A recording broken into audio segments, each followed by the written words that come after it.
আসসালামু আলাইকুম প্রিয় দর্শক, নিজের আলাপচারিতায় আপনাদের সকলকে আমন্ত্রণ জানাচ্ছি। নমস্কার, আমি তরুণ ঘোষ।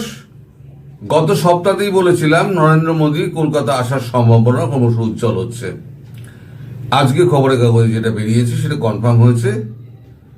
15 থেকে 17 ইস্টার্ন কমান্ডের যে আপনার একটা রয়েছে, অনুষ্ঠান রয়েছে, সেই অনুষ্ঠানে তিনি উপস্থিত হবেন।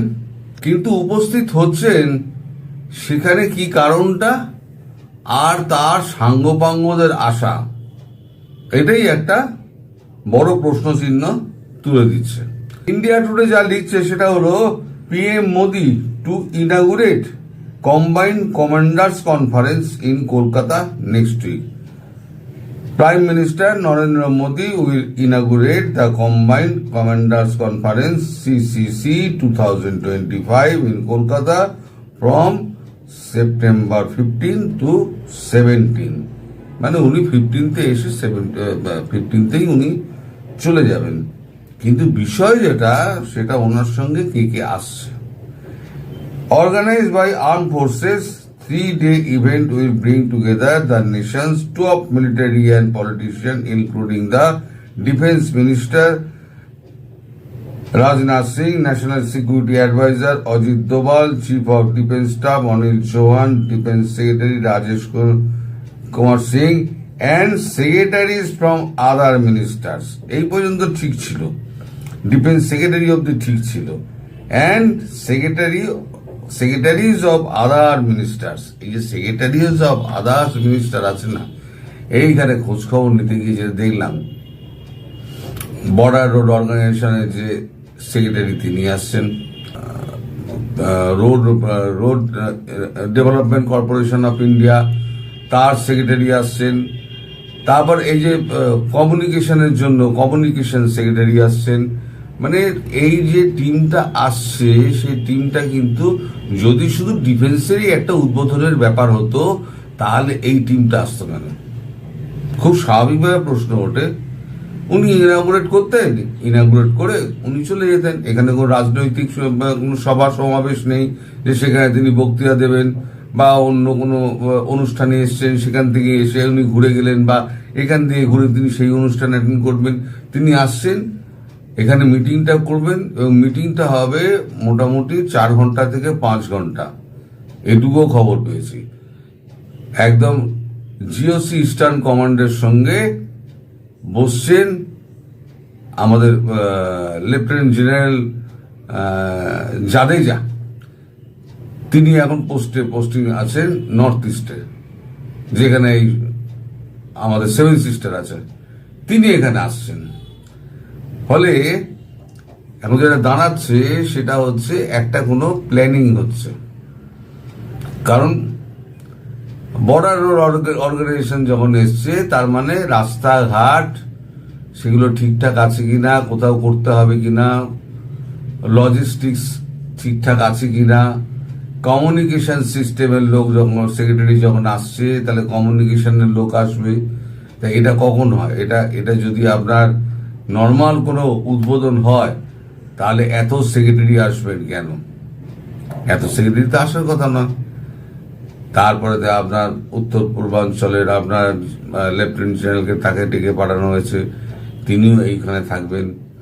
আচ্ছা, বিএসএফ এর যে ডিজি তাকে ডেকে পাঠানো হয়েছে। মানে একেবারে ঘর ভর্তি লোক, সেখানে মিটিং হবে প্রায় 5 ঘন্টা ধরে, বিরতি দিয়ে বিভিন্ন লোকের সঙ্গে মিটিং হবে। কোনোটা রাজনাথ সিং একা করবেন, কোনোটা অজিত দোভাল এবং মোদিজি একসঙ্গে করবেন, কোনোটা হয়তো অজিত দোভাল আলাদা করবেন, মোদিজি আলাদা করবেন। সেটা তো তালিকা আমার কাছে নেই। তবে 5 ঘন্টার মিটিং যখন এক জায়গায় বসে 3 জনে আলোচনা করবেন তা নয়, ডিফারেন্ট সেক্টরে ডিফারেন্ট মিটিং গুলো হবে। এখন মজার কথা হচ্ছে, রাজ্য সরকারের কাউকে এখানে ডাকা হয়নি। যে রাজ্যের সীমান্ত নিয়ে এত বড় হচ্ছে, প্রায় 2000 কিলোমিটারের ওপরে, সেই রাজ্য সরকারের পক্ষ থেকে কাউকে ডাকা হয়নি।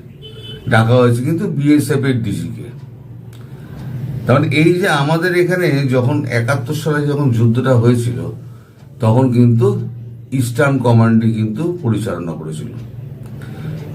এইবারেতে ইস্টার্ন কমান্ড তার ঘাড়ে হয়তো বাংলাদেশের দায়িত্ব পড়ছে, খুব সম্ভবত। কারণ যখন কাশ্মীরে যখন প্রচন্ড মার দিচ্ছে, তখন ইস্টার্ন কমান্ডার, আমি বলেছিলাম, ইস্টার্ন কমান্ডের লোকজন তখন বলছিল যে ওখানে তোমরা দামাদ্দাম মস্ত কালান্দার করছো, আর আমরা এখানে বসে বসে শুধু এখন ক্যান চিকেন আর বিফ খেয়ে যাচ্ছি, কি বলে এগ টোস্ট খেয়ে যাচ্ছি আর কফি খেয়ে যাচ্ছি, এভাবে কতদিন চলবে? তখন বলা হয়েছিল, রাজনাথ সিং বলেছিলেন যে আপনাদের সুযোগও আসবে এবং আপনাদের সময়ও আপনারা দামাদ্দাম মস্ত কালান্দার করবেন। তা আমার সব দিক দেখে মনে হচ্ছে এই দামাদ্দাম মস্ত কালান্দারের সময়টা এগিয়ে এসছে। নইলে পরে মোদিজি সব কাজ ছেড়ে শুধু 5 ঘন্টার মিটিং এর জন্য এত সাঙ্গপাঙ্গ নিয়ে ফোর্ট উইলিয়ামে উনি এসে উপস্থিত হতেন না, এবং এখানে বসে তিনি পুরো প্ল্যানিংটা করবেন। প্ল্যানিংটা যেটা আবার অজিত দোভাল সঙ্গে আছেন, যিনি প্ল্যানিং একেবারে মাস্টারপিস। ওই প্ল্যানিং তার প্ল্যানিং কখনো বৃথা, আজ পর্যন্ত বৃথা হয়নি, আজ পর্যন্ত না।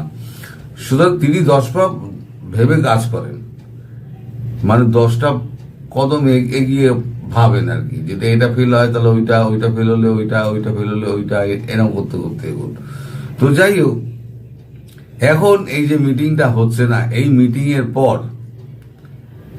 বাংলাদেশে কিন্তু হৃদকম্প শুরু হয়ে যাবে।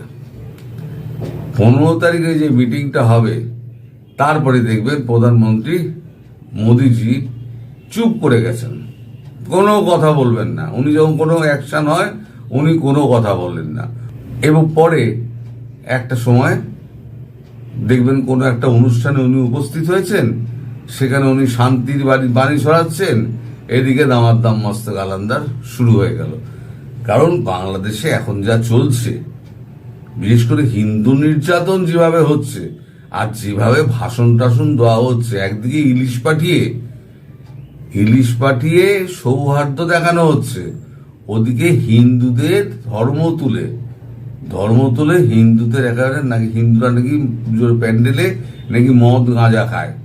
পূজা উপলক্ষে অনেক সময় আশেপাশে যে মেলাগুলি হয়, তারপরে ওখানে গাঁজার আড্ডা বসে, মদের আড্ডা বসে, এইগুলি কিন্তু এবার কোনো অবস্থায় হবে, কোনো রকমের কোনো, দেখলেন তো, হিন্দুরা নাকি মদ গাঁজা খেয়ে তার নাচানাচি করে। সুতরাং হিন্দুদের ওখানে 7টার মধ্যে বিসর্জন দিয়ে দিতে হবে। আর ওই যে ধর্ম তুলে, এই যে বললেন না, ধর্ম হচ্ছে বলেছেন ধর্ম একটা আফিং এর মতো, ধর্মের আফিং খাইয়ে দাও, নেশা করে একেবারে বুঁদ হয়ে থাকবে। সেই কাজটি এই স্বরাষ্ট্র উপদেষ্টা করছেন। আর মার যখন পড়বে, এই স্বরাষ্ট্র উপদেষ্টার পশ্চাৎ দেশে যেন একটা কামাকাজি লাগিয়ে দেওয়া হয়, এটা একদম বিশেষ অনুরোধ রইল সেনাবাহিনীর কাছে আমার পক্ষ থেকে। ওর পশ্চাৎ দেশে একটা কামাকাজি লাগিয়ে দেওয়া হোক। হিন্দুরা এখন বাংলাদেশে অবর্ণনীয় অত্যাচারের শিকার। আমার কাছে অসংখ্য ফোন আসে, অসংখ্য মেসেজ আসে, টেলিগ্রামে অসংখ্য মেসেজ আসে, অসংখ্য ভিডিও আসে। সেসব ভিডিও দেখানো যায় না, ইউটিউব অ্যালাউ করবে না। বিভৎসতার শেষ নেই। চিরকাল কিন্তু কেউ ক্ষমতায় থাকে না, এইটা সবাই ভুলে যায়। ক্ষমতা হাতে পেয়ে, যে ক্ষমতা চিরস্থায়ী নয়, ক্ষমতা কাল যাচ্ছিল, আজকে তোমার হাতে আছে, পরশুদিন অন্য কারোর হাতে চলে যাবে। যখন অন্য কারোর হাতে যখন ক্ষমতা যাবে, তখন তুমি এখন যে কাণ্ডগুলো করছো তার হিসেব নিকেশ কিন্তু পরবর্তী যার হাতে ক্ষমতা যাবে সে কিন্তু একদম দাঁড়ি পাল্লায় মেপে কিন্তু হিসেব করবে। সুতরাং আজকে যারা এই সমস্তগুলো করছেন তারা একটু সাবধান হবেন বলে আমার মনে হয়। আর ইলিশ মাছ পাঠানোর ব্যাপারে আমি কেন্দ্র সরকারের অত্যন্ত সমালোচনা করি। যে হিন্দুদের ওখানে মারা হচ্ছে, তারা সৌহার্দ্যের প্রতীক হিসেবে 1200 টন ইলিশ পাঠালো, ভারত সরকার অ্যাকসেপ্ট করলো কি করে? আমি নরেন্দ্র মোদীর কাছে আমি প্রশ্ন রাখতে চাই যে আপনি অ্যাকসেপ্ট করলেন কি করে এই ইলিশ মাছ? আমরা কি ইলিশ মাছ ছাড়া কি আমরা খেতে পাই না, বাঁচতে পারবো না? গত বছরে যে ইলিশ মাছ পাঠিয়েছে সে তো পচেছে। আপনার কাছে যে আম পাঠিয়েছিলেন মোহাম্মদ ইউনুস, আপনি তো সে আম গ্রহণ করেননি। শেষে তো সেই আম তো গরুতে খেয়েছে, মাঠে ফেলে দেওয়া হয়েছিল। তাহলে ইলিশ মাছটা অ্যাকসেপ্ট করলেন কেন? আমরা তো প্রত্যেকেই সেই ইলিশ মাছকে প্রত্যাখ্যান করব।